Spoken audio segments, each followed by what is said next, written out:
धर्मपालो नरपतिः सतु सम्राट् बृहत्स्रवाः साक्षान् महाभागवतो राजर्षिर्हयमेधयात् शुत्रुक्षमयुतो दीनो नैवास्मच्छापमर्हति।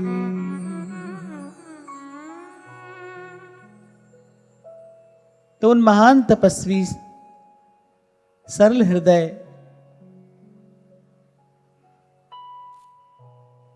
श्री शमीक ऋषि ने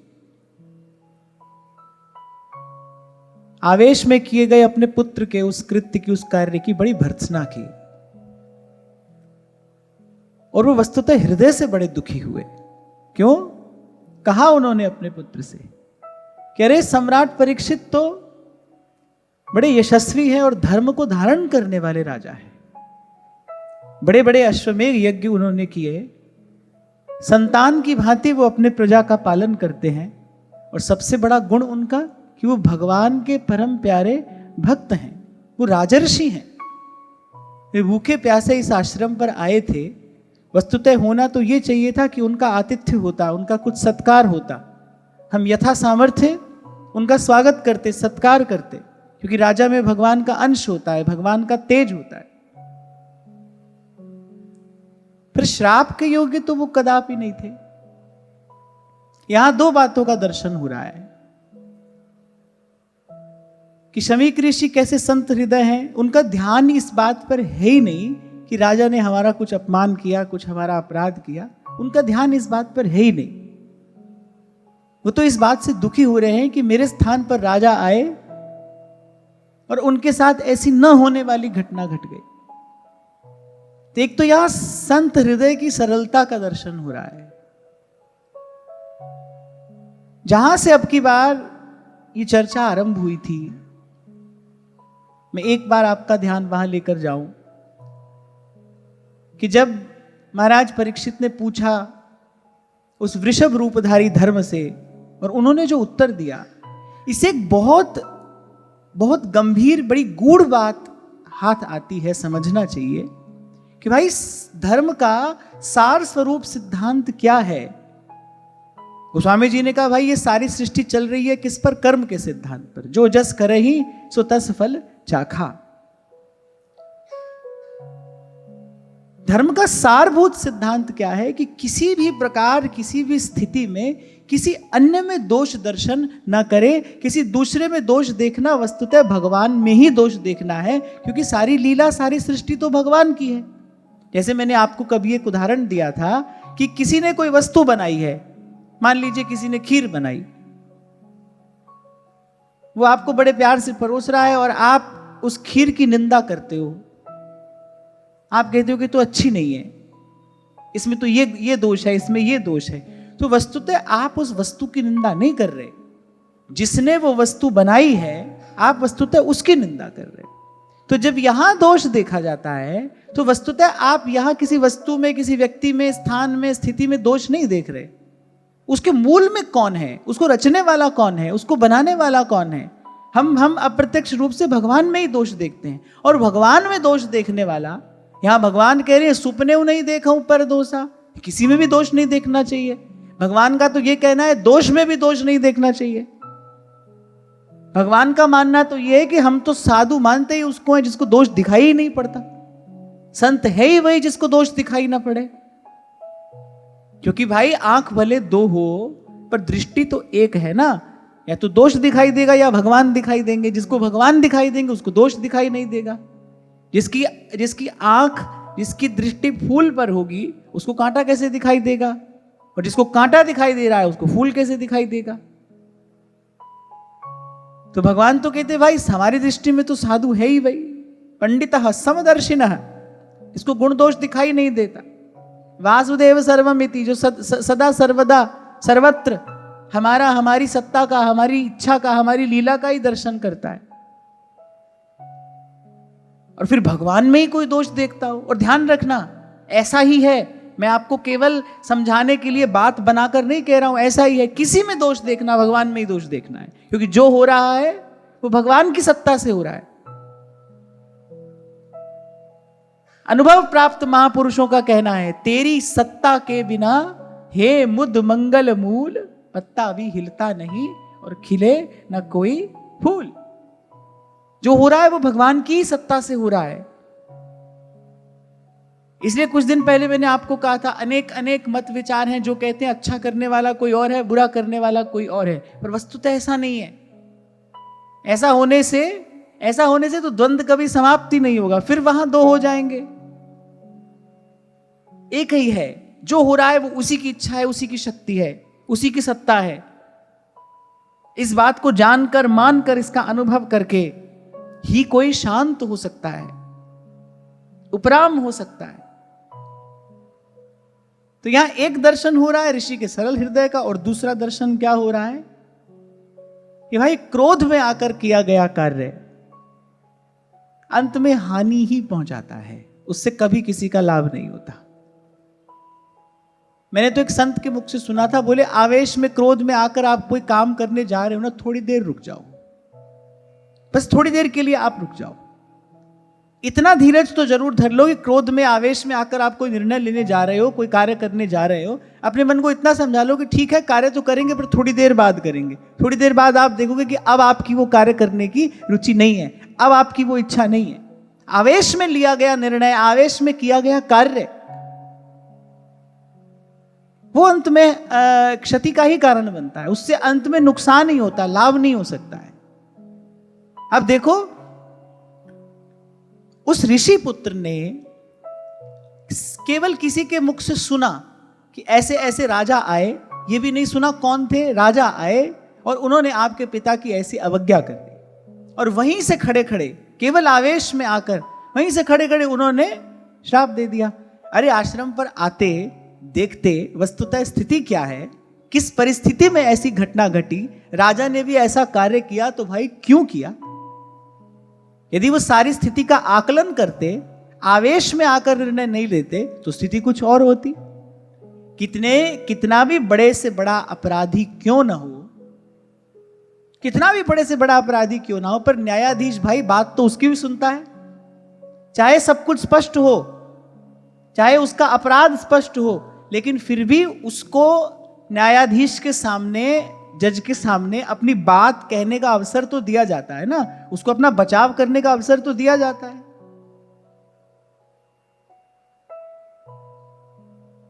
अब तो ठाकुर जी ने हमारा सब झंझट छुड़ा दिया, पर पहले कभी कभी ऐसी कोई स्थिति हो जाती थी ना कि भाई अपने ही लोगों में दो पक्ष हो गए किसी बात को लेकर। तो मैं कहता था भाई मैं तो अपना कोई निर्णय तब दूंगा जब दोनों पक्षों की बात सुन लूंगा, और दोनों पक्षों की बात भी कैसे, एक एक करके नहीं, सामने बैठकर जब दोनों पक्ष अपनी अपनी बात कहेंगे मैं तब कोई बात कहूंगा, नहीं तो ना मैं सुनूंगा और ना मैं कुछ कहूंगा। ठीक निर्णय, उचित निर्णय मुझे लगता है भाई इसी प्रकार लिया जा सकता है, जब अपनी आंख से देखकर, कान से सुनकर और बुद्धि से समझकर किसी स्थिति का आकलन किया जाता है। तो यह छोटी सी बात है लेकिन बड़ी महत्वपूर्ण है, क्योंकि हमसे ये गलती, हमसे ये भूल जीवन में बार बार होती है, बहुत बड़ी हानि हो जाती है। क्रोध का एक क्षण, आवेश का एक क्षण सारे जीवन की कमाई नष्ट कर सकता है। एक जीवन का गलत निर्णय जीवन की नैया को कहीं और ले जा सकता है, एक निर्णय। अंग्रेजी की कहावत है, you are always a single decision away from an entirely different life. पूरा जीवन बदल सकता है एक निर्णय के कारण। और मैं तो आपको बार बार ये कहता ही हूं भाई कि जिसके जीवन में सत्संग है और जिसके जीवन में नहीं है, एक ही बात का फर्क तो मिलेगा आपको दोनों के जीवन में। एक सावधान मिलेगा और एक असावधान मिलेगा। एक ऐसे ही आवेश में निर्णय लेता चला जाएगा, सीखेगा नहीं, बार बार भूल करेगा, बार बार ठोकर खाएगा। और जिसके जीवन में सत्संग होगा वो सावधान होगा, वो विचार कर निर्णय लेगा। तो इस प्रसंग से दो बात हमारे हाथ आई। एक तो भाई संत हृदय कैसा हो, उसको दोष में भी दोष दिखाई नहीं दे रहा है। कोई बात नहीं, कोई कर गया हमारी अवज्ञा, कोई कर गया हमारी अवहेलना, अरे हमारा ही भाग्य होगा, कोई हमारा ही प्रारब्ध होगा। व्यवहार की दृष्टि से हो सकता है बहुत से लोगों को यह बात अनुकूल न लगे। अगर आप व्यवहार की दृष्टि से देखोगे ना, तो आपको लगेगा कि आप कैसी बात सिखा रहे हो, कि सब सहते चले जाएं क्या, किसी से कुछ नहीं कहें? व्यवहार की दृष्टि से आप ये सोच सकते हो, किसी के मन में ये बात उठ सकती है। पर मैंने आपको कुछ दिन पहले ही कहा था, भाई अपना लक्ष्य निर्धारित कर लो कि स्वार्थ की सिद्धि करनी है कि परमार्थ की सिद्धि करनी है। स्वार्थ की सिद्धि करनी है, फिर रास्ता दूसरा है। आपको संसार में कुछ बनना है, संसार को कुछ दिखाना है, करके दिखाना है, बन के दिखाना है, आपको बड़ी उपलब्धि सफलता प्राप्त करनी है, ये सब करना है, तो फिर रास्ता दूसरा है। फिर तो आपको नीति अनीति, गुण दोष, भला बुरा, शुभ अशुभ, मान अपमान, हानि लाभ, फिर तो आपको सबका विचार करना पड़ेगा। और परमार्थ की सिद्धि करनी है। आपको ये लगता है कि भाई बहुत जन्म भटक लिए हैं, यहाँ जो पाया उससे कुछ मिला नहीं, उससे कोई विश्राम नहीं मिला, कोई शांति नहीं मिली, कोई संतुष्टि नहीं मिली, उससे तो तृप्त हुए नहीं। अब तो भाई संतों के शब्द कान में पड़े हैं, ये परमार्थ का मार्ग है, इस पर आगे बढ़ना है। अगर इस पर आगे बढ़ना है, फिर तो भाई जी मार्ग सब संत गया छे, वी मार्ग में जास्या। फिर तो भाई एक ही बात पक्की करके कि भाई जो हमारे जीवन में घट रहा है, जो स्थिति हमारे जीवन में आ रही है, वो हमारा प्रारब्ध है, अब की बार भोग लेंगे, नया बनाएंगे नहीं, अपनी ओर से कोई नया प्रारब्ध नहीं रचेंगे, अपनी ओर से कोई नया प्रयास नहीं करेंगे। प्रभु कृपा करेंगे। और पर्वत की राई करने की सामर्थ्य तो प्रभु की है ही। राई पर्वत करे करे पर्वत की राई। ऐसे उस दिन आपको एक छोटा सा उदाहरण दिया था मैंने कि कोई कैदी अगर बहुत अच्छा व्यवहार करता है ना, तो फिर उसका जो दंड होता है, उसकी जो अवधि होती है, उसको कम कर दिया जाता है, उसको जल्दी छोड़ दिया जाता है। ऐसे ही कोई शांत होकर, धीरज धरकर, अपने प्रारब्ध को स्वीकार करके, किसी पर दोष न डालकर, यदि जीवन में आने वाले सुख दुख को स्वीकार कर लेता है, तो फिर इस संसार रूपी कारागार से भी भगवान उसकी जल्दी मुक्ति करा देते हैं। फिर भगवान दया करते हैं। यही अच्छा व्यवहार है। कोई पूछे ना अच्छा व्यवहार किसे कहते हैं, क्या होता है अच्छा व्यवहार? यही अच्छा व्यवहार है। इस बात को समझ लेना। को ना काऊ सुख दुख कर दाता, निज कृत कर्म भोग सब भ्राता, निज कृत कर्म भोग सब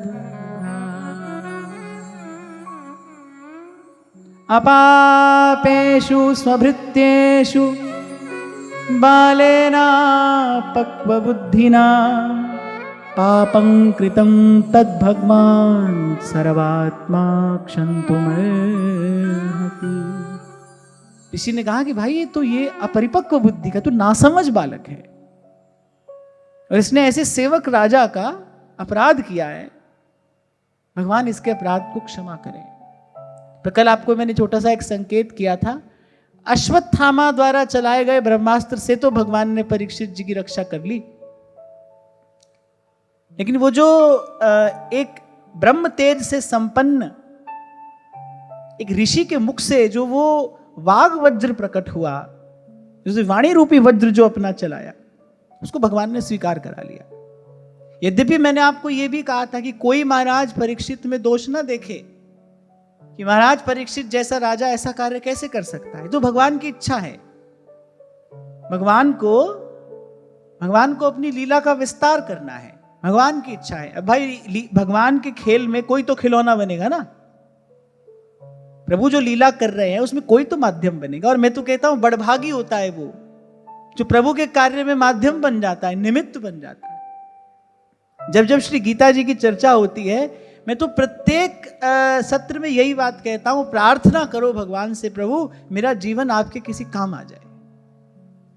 देखो, जिनकी मात्र कृपा दृष्टि से सकल विश्व को पलते देखा, प्रभु को कोई आवश्यकता नहीं है, अनंत कोटि ब्रह्मांडों का पोषण करने के लिए प्रभु की एक कृपा दृष्टि पर्याप्त है, उनका एक संकल्प पर्याप्त है, उनको आवश्यकता नहीं है। पर जीव प्रभु के किसी कार्य में निमित्त बनकर सदा सदा के लिए कृत हो जाता है, कृतार्थ हो जाता है। सदा भगवान से यही प्रार्थना करो, प्रभु मेरा जीवन आपके किसी काम आ जाए। प्रभु का कार्य ही तो परमार्थ है, एक स्वार्थ है। स्वार्थ जो शब्द है ना, उसमें दो शब्द हैं, सुअर्थ, इसे स्वार्थ बना। स्व अर्थ, ये स्वार्थ है, और एक है परम अर्थ, जो प्रभु का कार्य है वो परमार्थ है। बार बार कहो भगवान से मेरा जीवन इस योग्य बने, और यदि प्रभु ने आपकी प्रार्थना सुन ली, स्वीकार कर ली, तो प्रभु की इच्छा, प्रभु का संकल्प मात्र आपके जीवन को दिव्य बना देगा। क्योंकि भगवान का कार्य करने के लिए तो भाई वैसी योग्यता पात्रता भी तो चाहिए। करोड़ों करोड़ों वानर थे महाराज सुग्रीव की सेना में, पर प्रभु का कार्य तो हनुमान जी ने किया ना। प्रभु ने यदि चुन लिया आपको अपने कार्य के लिए, आपकी प्रार्थना सुन ली, स्वीकार कर ली, और जो युवा भाई बहन सुनते हैं उनको तो मैं बहुत विशेष रूप से ये बात कह रहा हूं, विनम्रता पूर्वक ये संकेत कर रहा हूं, बार बार भगवान से प्रार्थना करना, प्रभु ये जीवन रूपी अवसर मुझे मिला है, मेरा जीवन आपकी किसी कार्य में निमित्त बने, मैं आपकी किसी कार्य में निमित्त बनूं। आप देखना आपके जीवन में दिव्यता का संचार होगा। प्रकृति ले लेती है फिर उस जीवन की व्यवस्था अपने हाथ में, उसके तन, उसके मन, उसकी बुद्धि, उसके विचार, इन सब का रक्षण पोषण फिर माता प्रकृति स्वयं करती है। ऐसा मेरा अपना जीवन का अनुभव है। उसके तन का, मन का, बुद्धि का, उसके विचारों का पोषण प्रकृति स्वयं करती है। नदियों में बहने वाला जल उसके लिए दूध हो जाता है, फलों का रस उसके लिए अमृत हो जाता है, सूर्य चंद्रमा उसको शक्ति प्रदान करने वाले हो जाते हैं।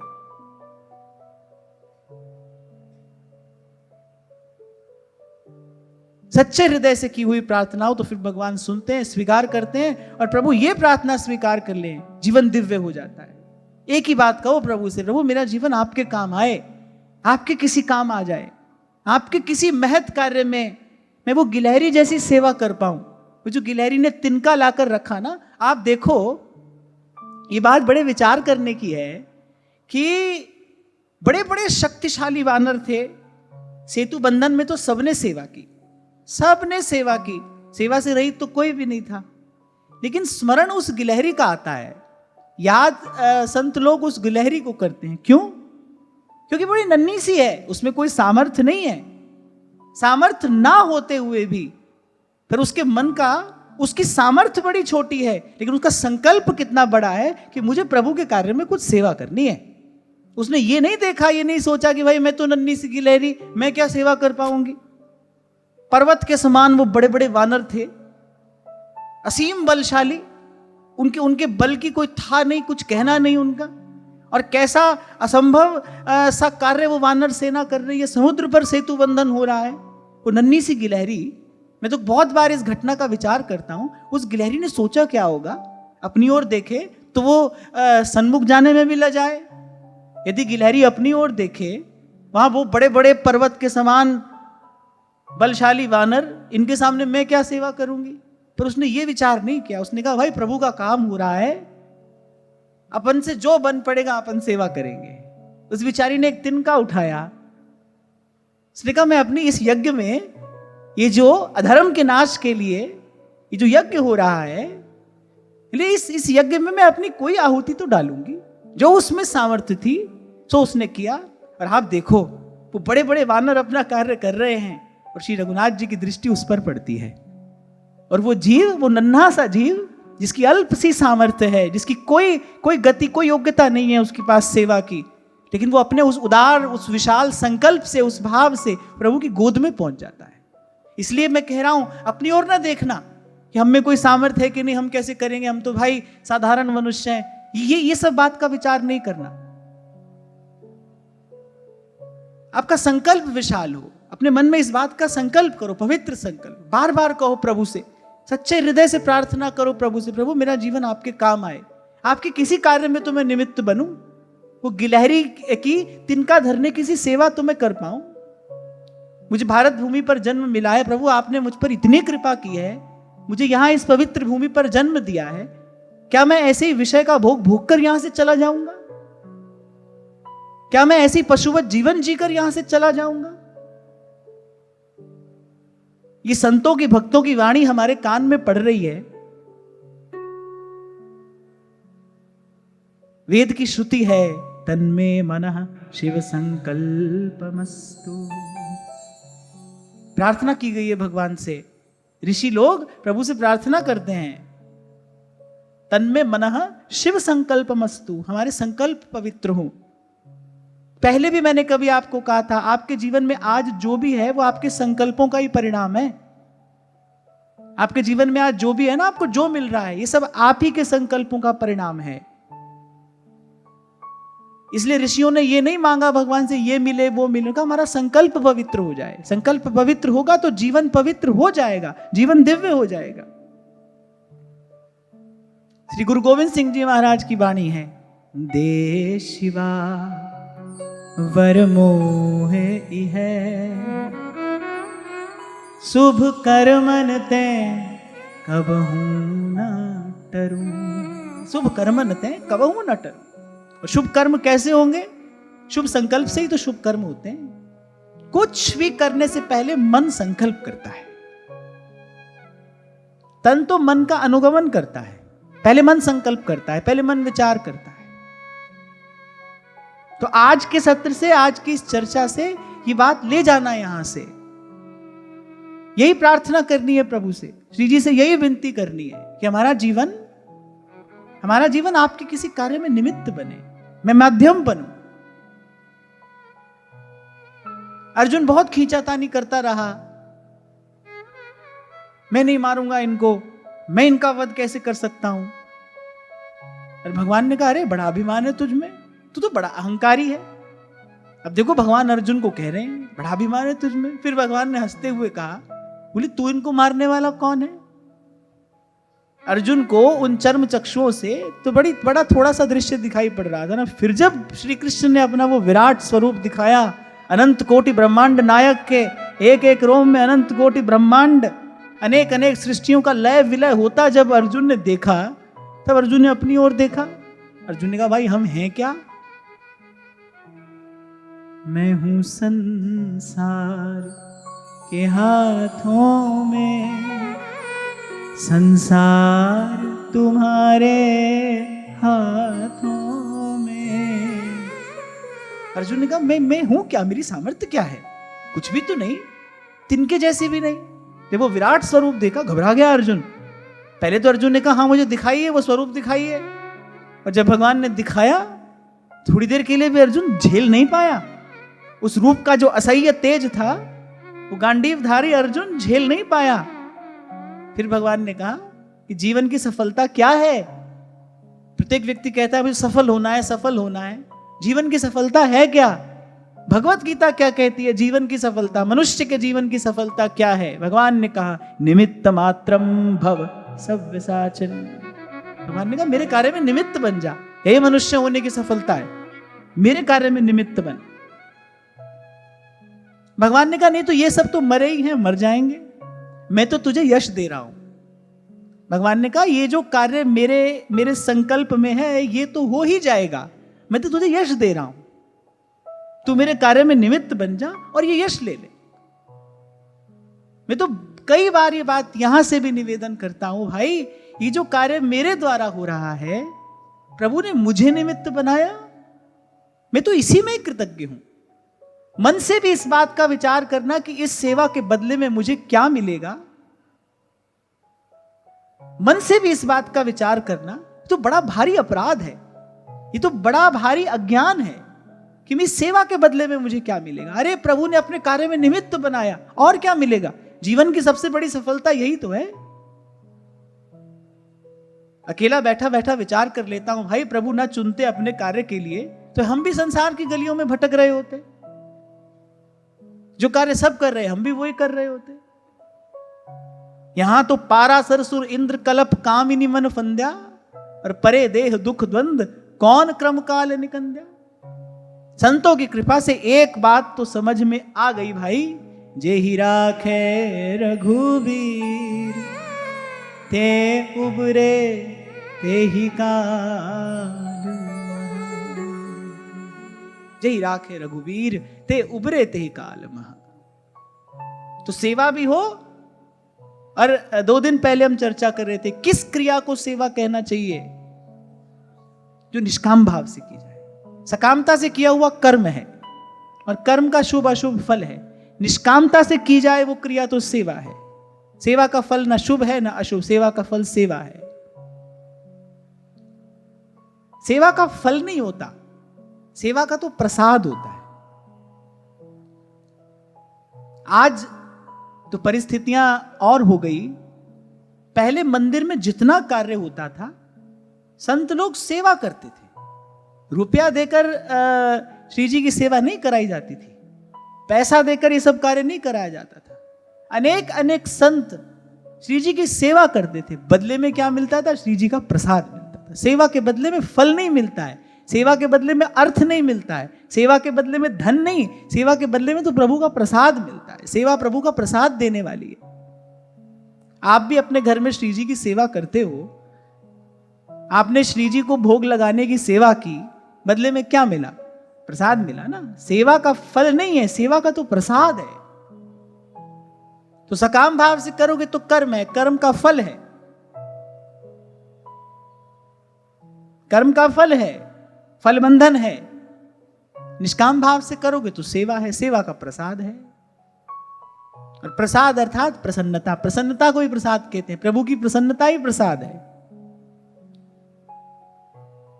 तो जीवन की सफलता क्या है? जोर से बोलो कि जीवन प्रभु के काम आए, हमारा जीवन सेवा में लगे, हम प्रभु के किसी कार्य में तो निमित्त बने। यही जीवन की सफलता है। ये तन, ये मन, ये धन, ये बल, बुद्धि, यौवन, विद्या, ये जितने भी सद्गुण हैं सेवा में ही जाकर सफल होते हैं। और मैं तो ये देखता हूं भाई कि गुण हो और सेवा का भाव ना हो तो वही रूप, यौवन जैसे गुण पतन कराने वाले हो जाते हैं। कभी कहा था मैंने आपसे, जीवन में केवल शक्ति बढ़ी, भक्ति न बढ़ी। जीवन में केवल शक्ति बढ़ी तो क्या होगा? जैसे रावण को नारायण में भी साधारण नर का दर्शन हो रहा है। क्यों? क्योंकि उसके पास शक्ति तो बहुत है, उसके पास भक्ति नहीं है। शक्ति बढ़ी और भक्ति ना हुई तो नारायण में भी साधारण बुद्धि हो जाएगी, नारायण में भी कोई नर देखेगा। और भक्ति बढ़े, और मैं तो कहता हूं भक्ति की शक्ति बढ़े तो फिर नर में भी नारायण का दर्शन होता है। यही बात यहां श्री शमीक ऋषि ने कही। अरे वो तो भगवान के महान भक्त राजा है, भगवान के अति प्रिय है, भगवत पार्षद है, उनके साथ ऐसा व्यवहार कदापि नहीं किया जाना चाहिए था। वो तो आए थे, अरे उनका हम कुछ सम्मान तो कर नहीं सके, उल्टे उनको श्राप और दे दिया। हृदय विदीर्ण हो गया शमीक ऋषि का। भगवान से बार बार प्रार्थना कर रहे हैं, प्रभु मेरे ये बालक जो है ये अपरिपक्व बुद्धि है, कच्ची बुद्धि का बच्चा है और इसने ऐसा कार्य कर दिया, आप इसके अपराध को क्षमा करें। अपने अपराध की ओर तो कोई ध्यान नहीं दिया उन्होंने, लेकिन हृदय में दुख है, हृदय में पीड़ा है। और संतों का यही सहज गुण गाकर भगवान वेदव्यास इस अध्याय को विराम देते हैं। अगला अध्याय आरंभ होता है। एक बार प्रभु का नाम उच्चारण कर लें। कृष्ण गोविंद गोविंद गोपाल नंदलाल, कृष्ण गोविंद गोविंद हे गोपाल नंदलाल, कृष्ण गोविंद गोविंद गोपाल नंदलाल, कृष्ण गोविंद गोविंद हे गोपाल नंदलाल, कृष्ण गोविंद गोविंद गोपाल नंदलाल, कृष्ण गोविंद गोविंद हे गोपाल नंदलाल, कृष्ण गोविंद गोविंद गोपाल नंदलाल, कृष्ण गोविंद गोविंद हे गोपाल नंदलाल, हे गोपाल नंदलाल, गोपाल नंदलाल, हे गोपाल नंदलाल, हे गोपाल नंदलाल, हे गोपाल नंदलाल, हे गोपाल नंदलाल, हे गोपाल नंदलाल, हे गोपाल नंदलाल, हे गोपाल नंदलाल, हे गोपाल नंदलाल,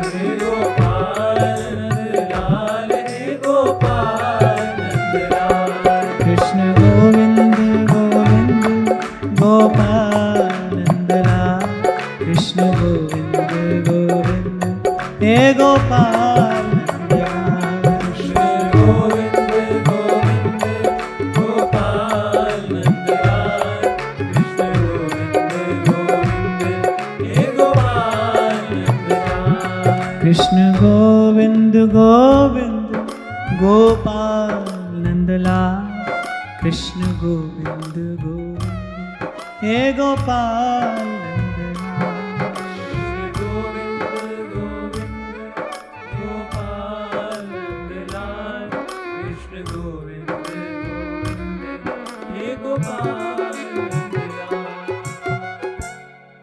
महीपतिस्त्वत् तत्कर्मगर्यं विचिन्तयन्नात्मकृतं सुदुर्मनाः, अहो मया नीचमनार्यवत्कृतं निरागसि ब्रह्मणि गूढ़ते। ये घटना तो घट गई, महाराज परीक्षित अपने महल में पहुंच गए। अभी उनको पता नहीं है कि ऋषि कुमार ने श्राप दिया है, लेकिन अनुचित किया था। स्वयं ही उनका मन कुछ खिन्न सा हो गया, मन अशांत हो गया, उदास हो गया। आपने ठीक किया है कि ठीक नहीं किया है, आपके द्वारा जो हुआ है वो उचित है कि अनुचित है, इसका सबसे पहला प्रमाण तो अपना मन होता है। जितना आपका मन शुद्ध होगा उतनी शीघ्र आपको पता चल जाएगा। किसी से पूछने की आवश्यकता नहीं है मैंने ठीक किया है कि नहीं। क्या खबर है कि जो बताने वाला जिससे आप पूछ रहे हो उसको उतनी समझ है भी कि नहीं। इसलिए सेवक जी ने कहा श्री हरिवंश प्रमाण मनम, मेरा मन इस बात का प्रमाण है। अपना हृदय सबसे बड़ा प्रमाण है। वो जो अंतर्यामी भीतर बैठा है ना, अंतर्यामी जानी है अंतर्गत का भाव, वो पग पग पर आपको बताता चलता है, वो संकेत करता चलता है भाई मार्ग सही है कि नहीं। उर प्रेरक हित चंद संत कहते हैं,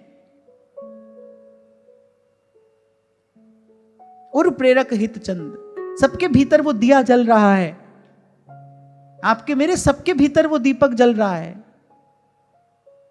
बस उसकी ओर देखने की आवश्यकता है। पर जीव क्या है, उससे विमुख है, उसकी दृष्टि कहीं और है। तभी महाराज परीक्षित को पता नहीं है कि मुझे श्राप मिला है, लेकिन उनका मन खिन्न हो गया। उनको लगा कि भाई आज मुझसे कुछ भूल हो गई है, आज मुझसे अपराध हो गया। जैसे ही अपने महल में पहुंचे तो बड़ी ग्लानि हुई उनको कि कैसा निंदनीय है, कैसा गर्हित कर्म आज मैंने किया। वो निरपराध ऋषि। एक और बड़े सुंदर शब्द का प्रयोग यहां पर हुआ, निरागसी ब्रह्मणि गूढ़ तेजसी। और बोले वो ऋषि जिन्होंने अपना तेज छिपाया हुआ था, माने अपने हृदय की भक्ति, अपना भाव छिपाकर मौन होकर वो भगवान के ध्यान में मग्न बैठे थे। कैसे असंस्कारी किसी पुरुष के समान आज मैंने ये व्यवहार कर दिया। जैसे सत्यनिष्ठ कोई असत्य का बोझ नहीं उठा सकता। यद्यपि भगवान आज्ञा दे रहे हैं, पर महाराज युधिष्ठिर ने कहा कि राज्य लक्ष्मी प्राप्त हो ना हो, पर मैं असत्य भाषण नहीं कर सकता, क्योंकि इस पाप का बोझ मेरी आत्मा उठा नहीं सकती। इस पाप का बोझ मैं नहीं उठा पाऊंगा। तो वो जो जाने अनजाने वो जो भूल अपराध हो गई ना, अब उसका बोझ वहन नहीं कर पा रहे हैं महाराजा परीक्षित, क्योंकि धर्मपरायण है। काला कपड़ा पहनकर कोई मैली जगह पर बैठ जाए, खबर नहीं पड़ती है उसको, पहले से ही काला है। वस्त्र उजला हो तो छोटा सा दाग भी चमकता है, और बहुत उजला हो तो पानी का छींटा भी चमकता है। ऐसे महाराज परीक्षित का वो अत्यंत निर्मल हृदय, वो धर्मपरायण राजा हैं, तपस्वी राजा है, राजर्षि हैं वो। आज जाने क्या भगवान की ये लीला और ऐसी क्रिया हो गई। उनका मन तो अशांत, अप्रसन्न, खिन्न, भर गया ग्लानि से। कैसा निंदित कार्य मैंने किया। ना करने योग्य कर्म मैंने कर दिया। महाराज परीक्षित को आभास होने लगा।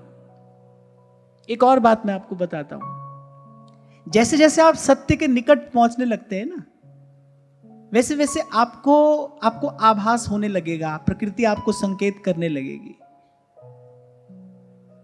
इसको कोई सिद्धि या चमत्कार नहीं समझना चाहिए, आपको केवल आभास हो रहा है। और यह भी ना भूलिए, आपको केवल होने वाली घटना का आभास होगा, उसका परिवर्तन करने की शक्ति नहीं है। आपके पास में, उस घटना का आभास हो रहा है। अंग्रेजी में इसे इंट्यूशन कहते हैं।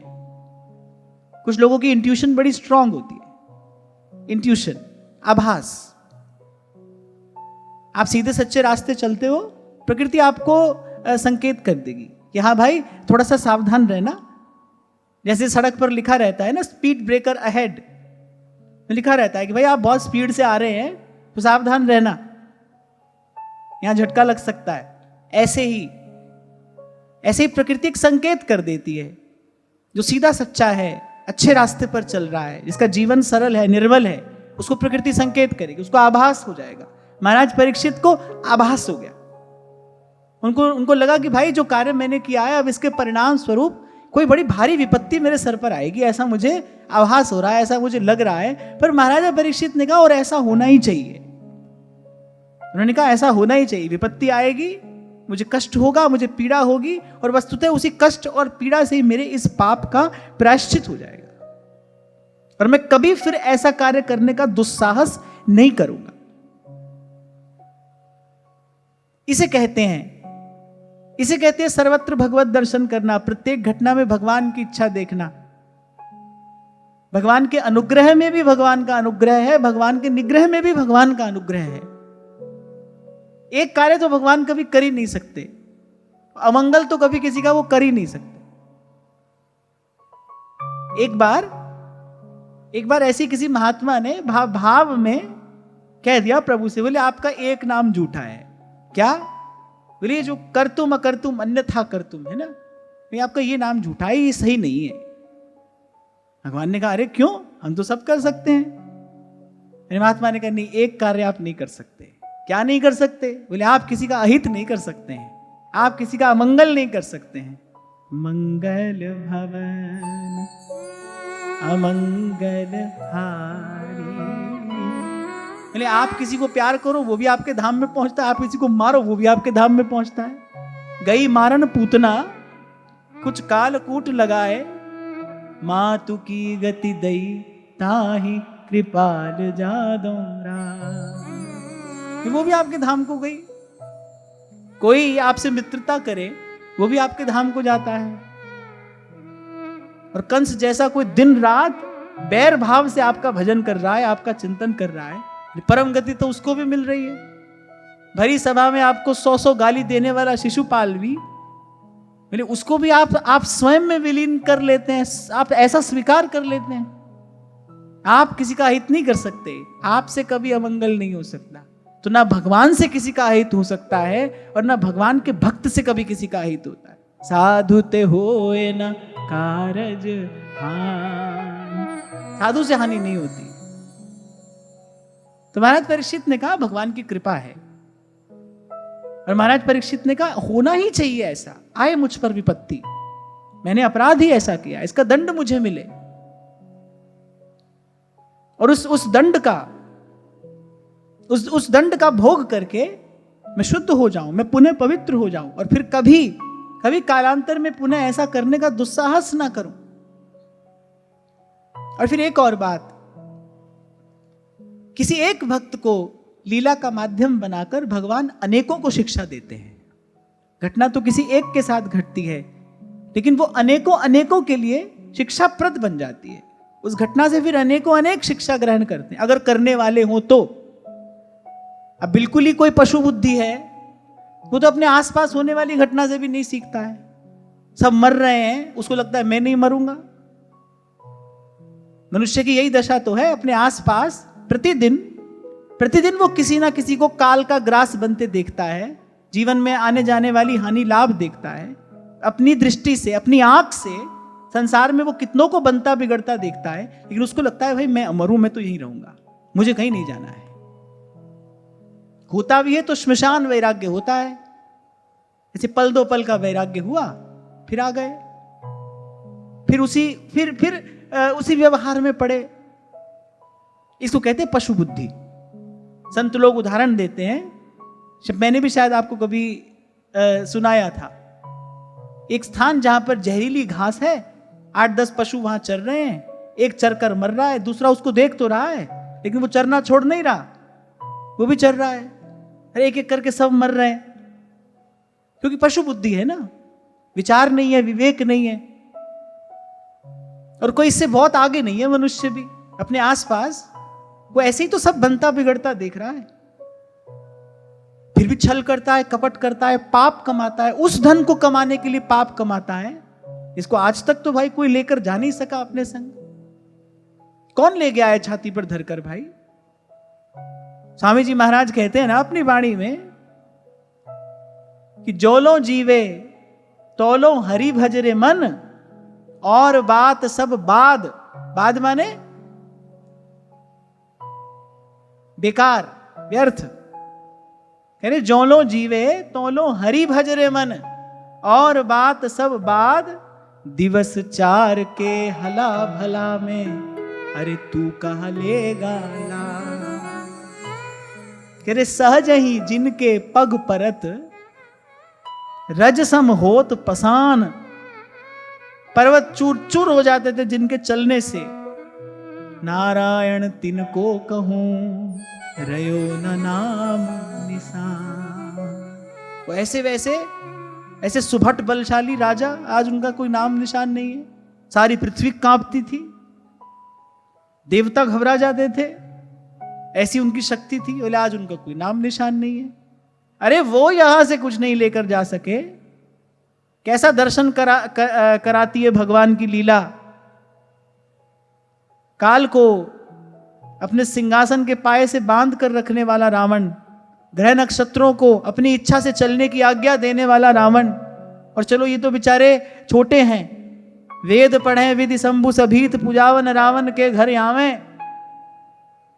इनको भयभीत कर देने वाला रावण धीरे धूल में लथपथ पड़ा है युद्ध भूमि में।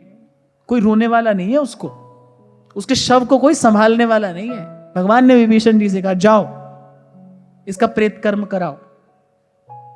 उसको कोई रोने वाला नहीं है। कैसा रावण!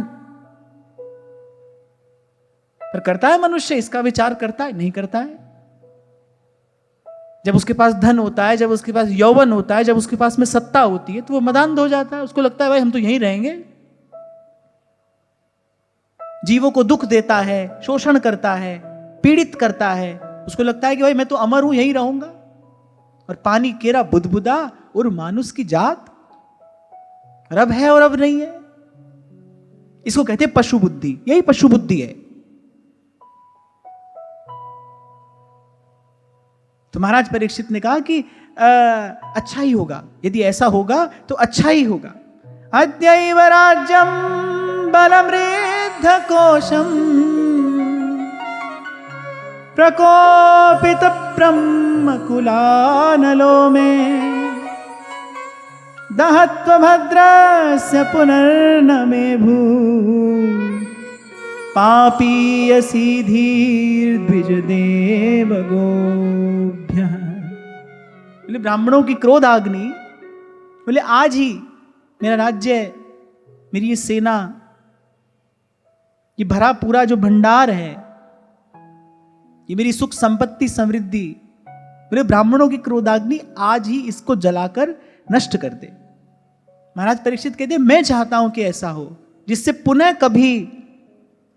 पुनः कभी मुझ दुष्ट की, ऐसा परीक्षित महाराज स्वयं से कह रहे हैं, मुझ दुष्ट की कभी ब्राह्मण, देवता और गौ के प्रति पाप बुद्धि ना हो। ये भगवान के ही शरीर हैं, ब्राह्मण, देवता और गौ, विप्र, धेनु, सुर। गोस्वामी जी ने सबसे पहले इन तीनों का स्मरण किया, विप्र, धेनु, सुर। संतहित लीन मनुज अवतार, इन्हीं के लिए भगवान आते हैं, बार बार आते हैं। विनाशाय च दुष्कृताम धर्म संस्थापनार्थाय संभवामि युगे युगे, इन्हीं के लिए आते हैं भगवान। भूल से भी कभी इनका अपराध ना हो। इसलिए कुछ दिन पहले आपको एक संकेत किया था मैंने, भाई गृहस्थ हो, सदगृहस्थ बनो। आपके द्वारा कुछ गौ ब्राह्मण की सेवा हो, ये किसी पर उपकार नहीं है, ये तो कर्तव्य है। इसको कर्तव्य बुद्धि से करना है, इस भाव से करना है कि भाई ये मेरा कर्तव्य है, इसके बदले में मुझे कुछ नहीं चाहिए। मेरे द्वारा ये कार्य हो, बस भगवान मुझ पर इतनी कृपा करें, भगवान मुझे इतना समर्थ बनाए कि मेरे द्वारा ये कार्य हो, मैं गौ ब्राह्मण की सेवा कर सकूं। और यहां जो देव कहा गया, देव से तात्पर्य क्या है? पूर्व के किसी अध्याय में जब माता पृथ्वी और धर्म का संवाद हो रहा है तो माता पृथ्वी ने कहा सब देवों में श्रेष्ठ कौन है? धर्म। सब देवताओं में जो श्रेष्ठ देवता है वो कौन है? बोले धर्म है। और धर्म क्या है? मातृदेवो भव, पितृदेवो भव, आचार्य देवो भव, अतिथि देवो भव, राष्ट्र देवो भव। ये सब देवता हैं, प्रत्यक्ष देवता हैं, प्रकट देवता हैं। सबसे प्रथम देव माता है, फिर पिता है, आचार्य है, अतिथि है, राष्ट्र है।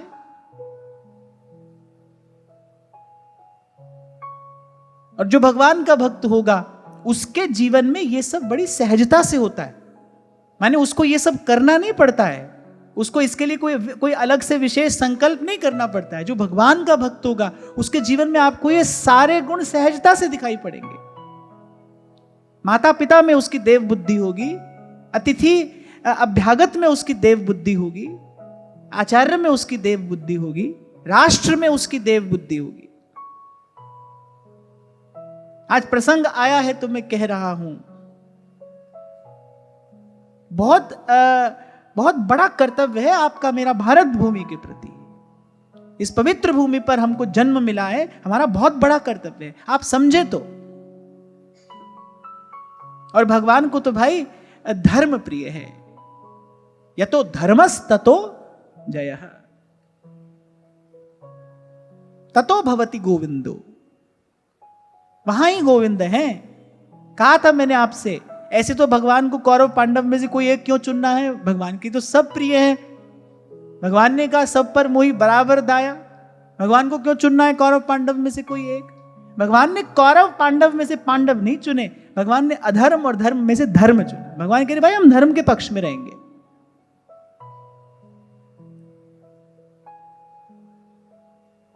कभी कभी होता यही है ना, हम सोचते हैं कि भाई ये हमारा मार्ग नहीं है, हमको तो भाव से अपने ठाकुर जी की सेवा करनी है। ठीक है, भाव से ठाकुर जी की सेवा करनी है, पर भाव कहां से आएगा? जैसे उस दिन एक व्यक्ति ने पूछा मुझसे, खाली सेवा से भगवत प्राप्ति हो जाएगी या सुमिरन जरूरी है? तो मैंने कहा बिना सुमिरन के सेवा का भाव कहां से लाओगे? सारे सद्गुण तो सुमिरन से ही प्राप्त होते हैं। भगवान के स्मरण में ही सब सद्गुण है। विपद विस्मरणम विष्णु संपन्न नारायण स्मृति। सारी संपत्ति भगवान के स्मरण में ही तो है। ये दैवी गुण सारे भगवान के भजन में ही तो रहते हैं। बिना भजन के सेवा का भाव कहां से लाओगे? व्यापार तो भले कर लो, हाँ भाई हमने किया है, कोई हमारे लिए करेगा, हमने इतना किया, हमें ये मिलेगा। ये सब व्यापार तो बिना भजन के कर सकते हो, लेकिन जो सेवा है, जो समर्पण है, वो तो भाई सुमिरन से ही प्राप्त होगा ना। तो ठीक है, हम ये मान ले, हाँ भाई हमको तो भाव से ठाकुर जी की सेवा करनी है, पर भाव कहां से लाओगे? भाव तो सबसे ऊंची वस्तु है। सब करने के बाद अंत में भगवान के प्रति भाव ही तो मिलता है। सारे साधन का फल क्या है? भाव। विशुद्ध भाव की प्राप्ति हो जाना, यही तो सारे साधन का फल है। तो जब भी यहां कोई बात कही जाती है ना, तो उसको उल्टा सीधा करके देखना पड़ता है। अब जब यहां महाराज परीक्षित ने कहा ना कि कभी मुझ दुष्ट की ब्राह्मण देवता और गौ के लिए पाप बुद्धि ना हो, अब इसको अगर आप दूसरे लेंस से देखोगे तो महाराज परीक्षित ये कह रहे हैं, अर्थात इन तीनों में सदा आपकी आदर बुद्धि रहनी चाहिए।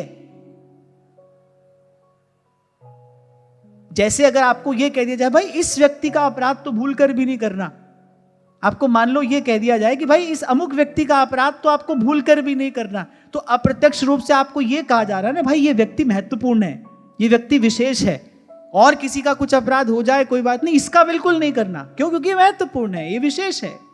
तो ऐसे महाराज परीक्षित कह रहे हैं ब्राह्मण देवता और गौ ये भगवान का ही शरीर है।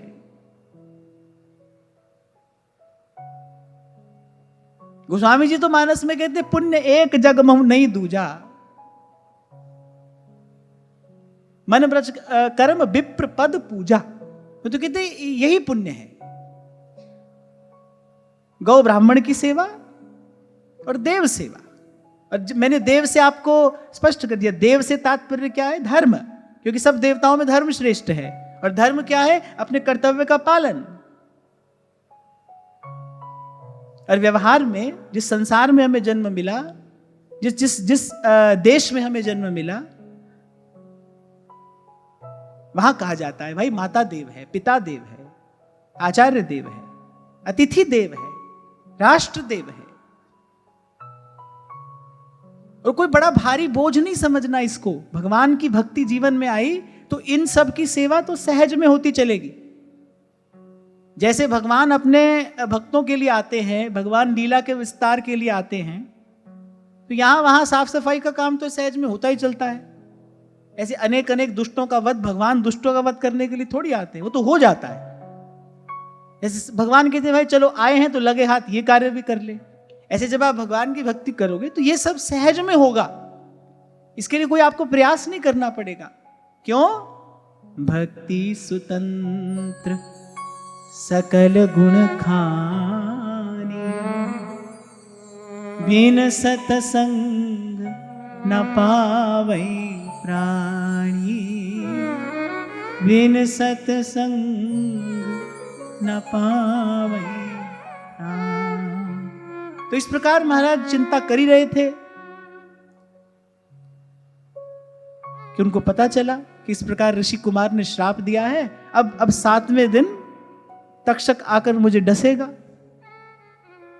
और जैसे ये बात कान में पड़ी, महाराज परीक्षित की पहली प्रतिक्रिया क्या थी? महाराज परीक्षित ने पहली बात कही कि बोले बहुत समय से संसार में आसक्त हो रहा था, बोले अब मुझे वैराग्य का कारण प्राप्त हो गया। भगवान ने मुझ पर कितनी कृपा की है। अब प्रभु मुझे इस संसार रूपी सिंधु से पार ले जाना चाहते हैं। अब मुझे संसार से वैराग्य होने का कारण प्राप्त हो गया।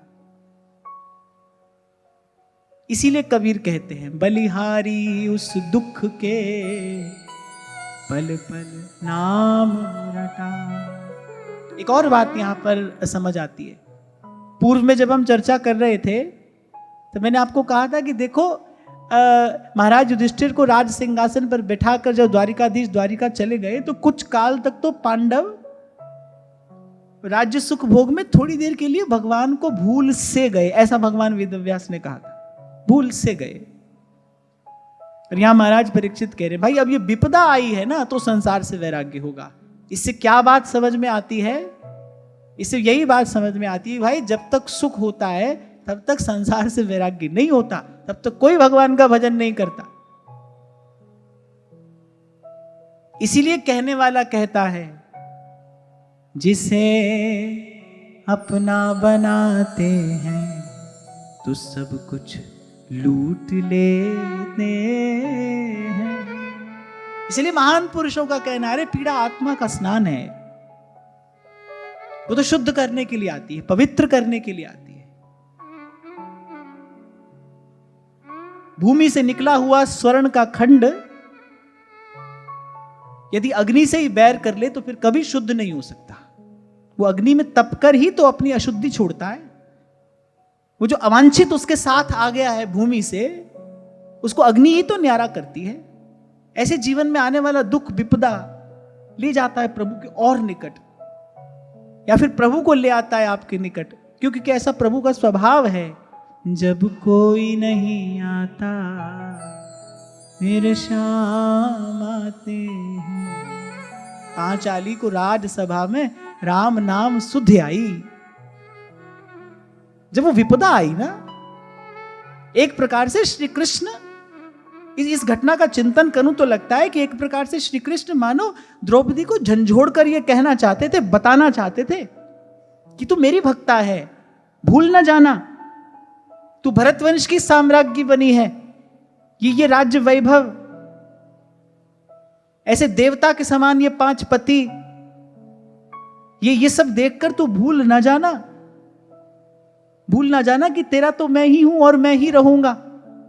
ये सब तो मेरी लीला है, ये सब तो मेरा खेल है। इस खेल में भूल ना जाना, मुझे ना भूल जाना, उलझ ना जाना। द्रौपदी को झंझोड़ने के लिए भगवान ने इस लीला की रचना की। लगा होगा श्री कृष्ण को, बड़ी चिंता रहती है भगवान को अपने भक्त की, भाई ये भूल नहीं जाए कहीं, इससे कोई भूल नहीं होनी चाहिए, क्योंकि संकल्प लिया है भगवान ने गीता जी में, न मे भक्त प्रणश्यति, मेरे भक्त का पतन नहीं हो सकता है, मेरे भक्त का नाश नहीं हो सकता है। तुलसी बाबा कह रहे हैं, जिमि बालक राखे महतारी, करऊं सदा तिन की रखवारी। केवल बाहर से आने वाली विपदा से रक्षा नहीं करते हैं ना भगवान, विपदा तो भीतर से भी आती है। और मुझे लगता है वास्तविक विपत्ति तो भीतर से ही आती है। कहे हनुमंत विपत्ति प्रभु सोई, हनुमान जी तो कहते विपत्ति है ही एक, जब तब सुमिरन भजन होई, जब तब सुमिरन भजन होई। और भगवान देख रहे थे पांडवों की एक एक क्रिया पर भगवान की दृष्टि थी। भगवान ने कहा लो पहले तो हमने इनको सिंहासन पर बैठाया, पहली भूल तो इनसे ये हो गई, ये यहां ये जुआ खेलने चले आए, सुख में ही तो भूले। और फिर भगवान ने कहा कि ये द्रौपदी के मन में भी मुझे लगता है आ गया है कुछ ऐसा भाव, अरे मेरे 5-5 पति है ऐसे, बल शक्ति से संपन्न, विद्या वैदुष्य से संपन्न, रूप सौंदर्य से संपन्न, सब कुछ तो है मेरे पास।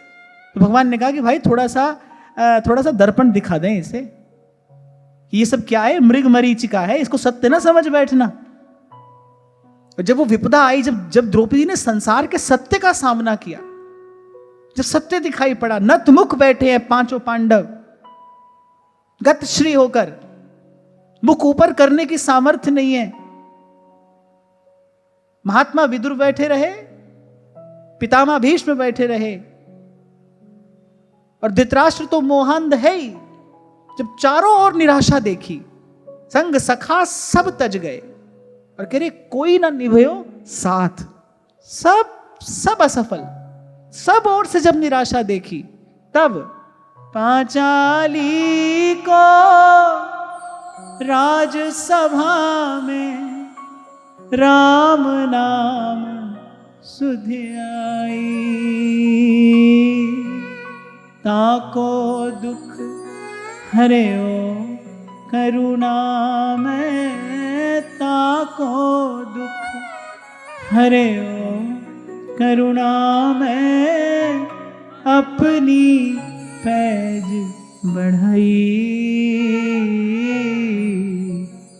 हरि को नाम सदा सुखदाई, हरि को नाम सदा सुखदाई। तो बड़ी महत्वपूर्ण बात है यहां आपके मेरे लिए, आप और मैं भी समझ लें इस बात को। भाई सुख में संसार से वैराग्य नहीं होता, वो जो प्रतिकूलता का समय है ना, वही है, समझ लीजिए। उस समय अपने मन को बोध कराइए, दिखाइए अपने मन को दर्पण, ये है संसार, ये है यहां के शुद्ध सुख, ये है यहां का वास्तविक सत्य। तो महाराज परीक्षित ने कहा अच्छा हुआ, जो हुआ बढ़िया हुआ, बोले अब हमको संसार से वैराग्य का कारण प्राप्त हो गया।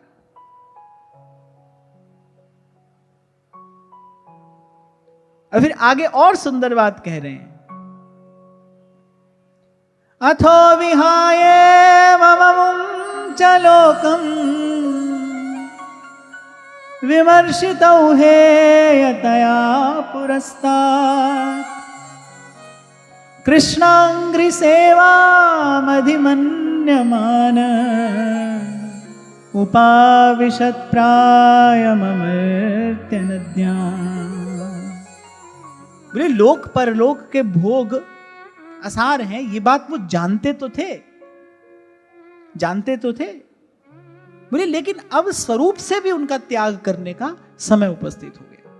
देखो एक बात है भाई, हाँ ये संसार आसार है, कोई थोड़ा जानता है, कोई अधिक जानता है, कोई बहुत अधिक समझता है इस बात को। सब जानते हैं, समझते हैं। एक तो है केवल इस बात को जानना, और एक है जानकर तदनुकूल आचरण करना। एक तो है जानना कि हाँ भाई ये सब आसार है। आप हम स्वयं को देखें, सत्संग की कृपा से इतना तो जानते ही हैं भाई हम, कि भाई ये सब आसार है, थोड़ी देर का है, सदा रहने वाला नहीं है। फिर भी लगे तो उसी में ही है। लगे कि नहीं लगे? लगे तो फिर भी उसी में है ना। तो महाराज परीक्षित इस बात को जानते तो थे, पर अब तदनुकूल आचरण करने का समय आया कि भाई यदि ये आसार है, क्यों लगे हो इसमें? जानते भी हो कि आसार है, फिर भी उसी के पीछे लगे हो, उसी को प्राप्त करने का प्रयास कर रहे हो। तो क्या कर रहे हो? बोले अपने विवेक का अनादर कर रहे हो। स्वामी श्री शरणानंद जी महाराज इस बात पर बहुत बल देते, ये अपने ज्ञान का अनादर करना है, ये अपना ही अनादर करना है। आदमी सेल्फ रिस्पेक्ट के लिए मरा मरा डोलता है, इससे झगड़ता है, उससे झगड़ता है। सेल्फ रिस्पेक्ट क्या होती है? अपना आदर करना। जो बात आप जानते हो उसी के विपरीत आचरण करते हो, ये तो अपने ज्ञान का अनादर करना है, ये तो अपना ही अनादर करना है। और अपना अनादर करने वाले का आदर कौन करेगा? तो यहां ये बात वस्तुतः महाराज परीक्षित के लिए नहीं कही गई है, हमारे लिए कही जा रही है कि आप लोग जानते तो हैं, लेकिन उसके अनुकूल आचरण नहीं करते हैं। मैं आपसे ये नहीं कह रहा हूं कि यदि ऐसा है तो हम छोड़कर कहीं भाग जाएं, दौड़ जाएं। ना ना, मैं ये कह रहा हूं कि यदि ये जानते हैं ना हम कि आसार है, यहां कुछ संग साथ रहने वाला नहीं है, तो ये जानकर केवल इसको प्राप्त करने की इच्छा ना हो, इसको प्राप्त करने का कोई प्रयास हमारे द्वारा ना हो। हम इस बात पर दृढ़ रहे कि भाई जब संसार की कोई बात आएगी, जब संसार के सुख भोग की कोई बात आएगी, तो इसमें कोई प्रयास नहीं करेंगे, अपने मन में कोई नई इच्छा जन्म नहीं लेने देंगे। जो भगवान की इच्छा होगी सो मिल जाएगा। थोड़ा मिल जाए तो भी समाप्त हो जाने वाला है, बहुत मिल जाए तो भी समाप्त हो जाने वाला है।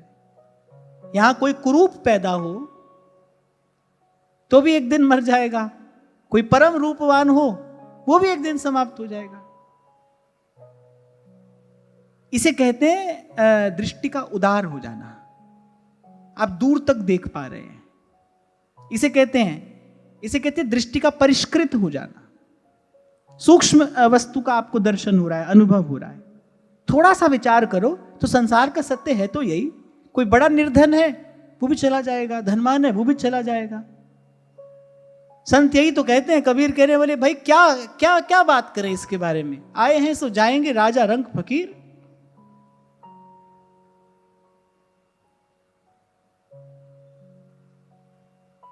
एक नगर सेठ थे, बहुत बड़े बड़े सेवा कार्य उनके द्वारा होते रहे। अब जब वो पधारे तो भाई बहुत मान्य लोग उनकी उस श्रद्धांजलि सभा में उपस्थित हुए। सब कर रहे हैं उनकी प्रशंसा, वो ऐसे थे, वो वैसे थे, वो ऐसे थे। सच्ची घटना आपको सुना रहा हूं। और एक संत जिनके साथ मुझे जाने का अवसर मिला उसी सभा में, सीधे सच्चे संत थे, अनुभवी थे, सब लोग बड़े बड़े व्याख्यान दे रहे थे। उनकी बारी आई, 2 पंक्तियां उन्होंने कही, बोले आए हैं सो जाएंगे राजा रंग फकीर, कोई सिंहासन चढ़ चला और कोई बंधा जंजीर। कोई मरता है भाई, कोई पूछता भी नहीं है, कोई मरा है तो सारा नगर इकट्ठा हुआ है। पर बोले सार की बात ये नहीं है, सार की बात तो ये है कि जो कार्य करने के लिए आए थे वो कार्य किया कि नहीं, ये कमाई नहीं है। ये जो आज बहुत लोग यहां इकट्ठे हो गए, उनकी बड़ी प्रशंसा हो रही है, उनकी जय जयकार हो रही है, ये कोई जीवन का लक्ष्य नहीं है, ये कमाई नहीं है। जो प्राप्त करने आए थे, बड़ी बात तो ये कि वो प्राप्त किया कि नहीं तो भाई सबकी एक ही गति है। कोई झोपड़ी में पैदा होता है, कोई महल में, कोई मिट्टी के बर्तन में खा लेता है, कोई सोने के। और मैंने कहा ना, कोई कुरूप हो या सुंदर हो, शरीर तो भाई जरा जीर्ण होता ही है, एक दिन जर्जर हो ही जाता है, एक दिन तो सब समाप्त हो ही जाना है। तमाशा तो थोड़ी देर का है ना भाई। पर भगवान की माया कैसी है, थोड़ी देर के तमाशे को बचाने के लिए थोड़ी देर के तमाशे को बनाने के लिए जीव अपना जन्म जन्म बिगाड़ बैठता है, वो अपने कई जन्म बिगाड़ बैठता है। कोई भी सुख, कितनी अवधि है उसकी, कोई भी सुख आप ले लीजिए, भोजन का, वस्त्र का, आभूषण का, स्पर्श का, कोई भी सुख उठाइए, उसकी अवधि है कितनी। गुरु की कृपा से प्राप्त सत्य का अंजन लगाकर जब देखोगे ना इस संसार की वस्तु स्थिति को, तो आपको खबर पड़ेगी सुख नाम की कोई वस्तु यहां है ही कहां, कहां है। सुख मिलेगा मिलेगा मिलेगा मिलेगा, इसका विचार करते करते जब वो घड़ी आई, तो जैसे ही वो घड़ी हाथ आई, पहले तो वो हाथ लगते ही घटना शुरू हो गया। फिर क्या हुआ, दो बंधन पड़े। एक तो भय हुआ कि भाई कहीं हमसे छूट ना जाए, कहीं हमारे पास से चला ना जाए, एक तो ये बंधन हुआ। और उस सुख को प्राप्त करने में जो राग हुआ, उस सुख से जो थोड़ा सा आपको आनंद मिला, उसी को पुनः प्राप्त करने के लिए फिर जो मन उसके पीछे दौड़ा, मन को अब चैन नहीं है। तो एक बार नजदीक जाकर, निकट जाकर देखो, एक बार विचार करो कि कहीं सुख है यहां। होता तो संत नहीं कहते, नानक दुखिया सब संसार। शास्त्र नहीं कहते दुखालयम शाश्वतम। अगर होता तो ऐसे वाक्य, ऐसे वचन नहीं मिलते। है ही नहीं भाई, यहां पर भ्रम है, सुख का भ्रम है, उसके पीछे जीव दौड़ता है। क्षणभंगुर लोक बनाने के लिए अपना परलोक बिगाड़ता है। इसे कहते हैं पशु बुद्धि होना, इसे कहते हैं जड़ बुद्धि होना, इसे कहते हैं मूढ़ बुद्धि होना। तो आ जाए ना जीवन में भीतर बाहर कोई ऐसी प्रतिकूलता, तो अपना समाधान करना, द्वार द्वार भटकने की आवश्यकता नहीं है। द्वार द्वार पर जाकर मनोरथ के धागे बांधने की आवश्यकता नहीं है। गुरु के ज्ञान से अपने मन का समाधान किया जाता है। सुख के पीछे भागना नहीं सिखाता है गुरु का ज्ञान, सुख और दुख से मुक्त होना सिखाता है गुरु का ज्ञान। इसलिए कोई ऐसा समय, ऐसी विपत्ति आ जाए, और आती ही है, जीवन है भाई, आ जाए तो गुरु के ज्ञान से अपने मन का समाधान करना, दौड़ना भागना नहीं। जन्म कुंडली लेकर यहां वहां दौड़ते मत फिरना, द्वार द्वार भटकना नहीं, पूछना नहीं किसी से जाकर महाराज ऐसी स्थिति हो गई क्या करें। जिससे पूछते हो वो क्या करेगा। थोड़ी देर पहले मैंने आपको कहा, आपकी चेतना बहुत विकसित हो जाएगी तो आपको होने वाली घटना का आभास हो सकता है, लेकिन उस घटना को बदलने की सामर्थ्य नहीं है किसी के पास। आभास तो आपको हो सकता है, ऐसे बहुत लोग हमने देखे, उनको आभास हो जाता है, उनको स्वप्न में दिखाई पड़ जाती है कि भविष्य में क्या होने वाला है। इसलिए मैंने कभी कहा था, जो लोग आज दावा करते हैं किसी के मन की बात जान लेने वाले, मन की बात जान भी लो, अरे बात मन की बात जानने की नहीं है ना, बात तो मन का समाधान करने की है। मैं आज सामने खड़े व्यक्ति को बता भी दूं कि तुम्हारे मन में यह विचार चल रहा है, मान लो मैं किसी व्यक्ति को यह कह दूं कि तुम्हारे मन में इस समय बुरा विचार चल रहा है, क्या लाभ हुआ। सामर्थ्य तो मेरी तब मानी जाए ना जब मैं उसको उस बुरे विचार से मुक्त कर दूं, तो मेरी सामर्थ्य माननी चाहिए। 4 दिन बाद तेरे जीवन में तेरे सर पर पहाड़ टूटने वाला है विपत्ति का, ये मैंने बता भी दिया किसी को, कौन बड़ी बात हो गई। उस बेचारे के 4 दिन और खराब कर दिए मैंने। बात तो तब हो जब उसको उस विपत्ति से बचाया जा सके। और ऐसी कोई विधि तो मेरी समझ में नहीं है। अगर होती तो भगवत प्राप्त महापुरुष ये बात नहीं कहते, कर्मा की रेखा न्यारी रे होनी होके रहे रे विधना टारे नाही टरे रे विधना टारे नाही टरे। 3 लोक भावी के बस में भावी होके रहे। भावी के बस में भावी होके रहे। सूरदास होनी सो होगी, सूरदास होनी सो होगी, मूर्ख सोच करे रे विधना टारे नाही टरे, रे विधना टारे नाही टरे। कर्मा की रेखा न्यारी रे न्यारी रे, कर्मा की रेखा न्यारी रे न्यारी रे, होनी होके रहे रे विधना टारे नाही टरे, रे विधना टारे नाही टरे, रे विधना टारे नाही टरे, रे विधना टारे नाही टरे। हर एक क्षण के लिए शास्त्र और पुराण की बात को भी एक और रखा जा सकता है, पर ये जो भगवत प्राप्त महापुरुषों की वाणी है, इनके शब्द हैं, ये तो स्वतः सिद्ध प्रमाण है। जब संत कह रहा है तो ऐसा ही होगा, होनी होके रहे। इसलिए मैंने कहा कोई मन की बात बता भी दे,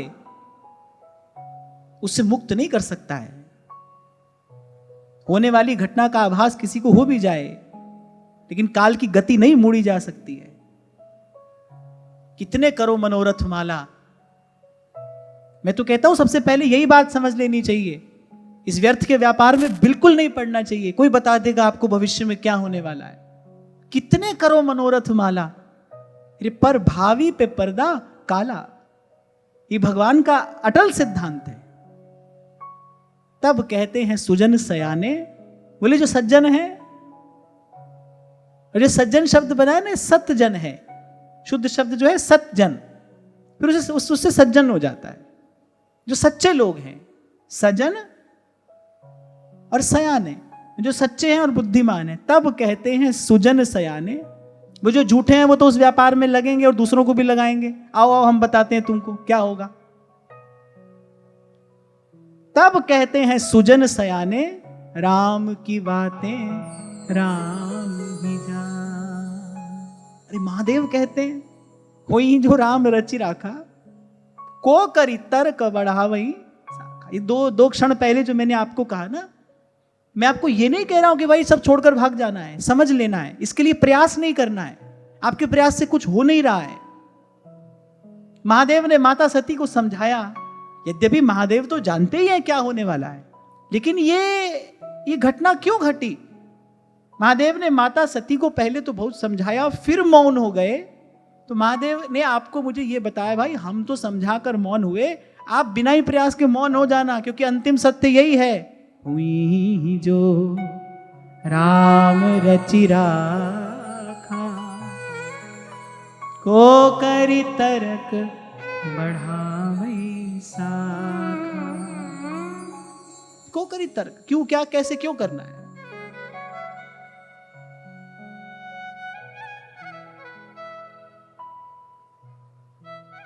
ये देवी देवताओं के द्वारों पर जो ये भीड़ है, ये मनोकामनाओं की ही तो भीड़ है, और क्या है, और क्या है। जिसको गुरु की कृपा से ठौर मिल गई, वो तो कहता है मुंह को कहां ढूंढे बंदे, मैं तो तेरे पास में। उसे तो कहीं नहीं जाना है, तो जहां है वही मंदिर है,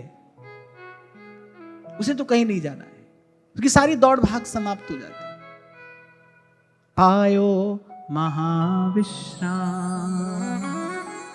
तभी तो बाबा मलूकदास जी कहते हैं, माला जपू न कर जपू, मुख से कहूं न राम, सुमिरन मेरा हरि करे, मैं पायो विश्राम।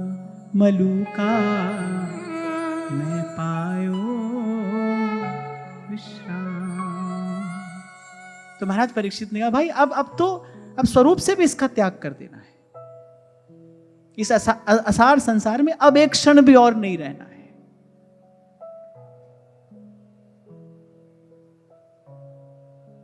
और बस तत्काल अपने पुत्र जन्मेजय को राजकार्य देकर और महाराज परीक्षित जा बैठे कहां? गंगा जी के किनारे।